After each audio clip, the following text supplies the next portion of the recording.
En fait, il y a 3 semaines qui se passent où c'est vide. Et ce qu'il faut savoir, c'est qu'à ce moment-là, on n'a pas annoncé aux gens qu'on a fermé Resop. Et en fait, on avait besoin de digérer, nous d'abord. Avant d'avoir le bruit du monde, on s'était dit, ok, on prend du temps. Ou en fait, juste, on disparaît, quoi. Et ça, c'est aussi un truc que je conseille de fou, c'est de dissocier le moment où tu fermes ta boîte et le moment où tu communiques. Parce que c'est too much.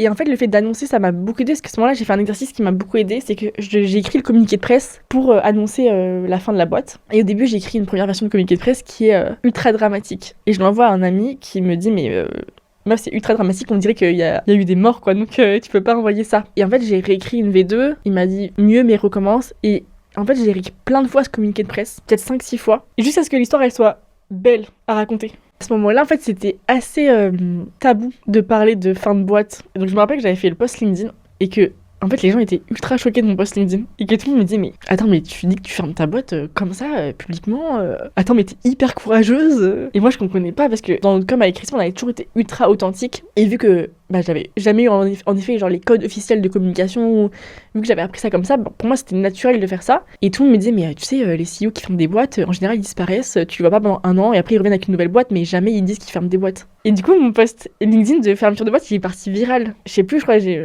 peut-être 500 000 vues sur le post, tu vois. Plein de commentaires en mode bravo, merci d'en parler, quel courage. On m'a invité sur plein de podcasts, j'ai eu un article de presse, genre j'ai l'impression d'avoir dit un truc de ouf.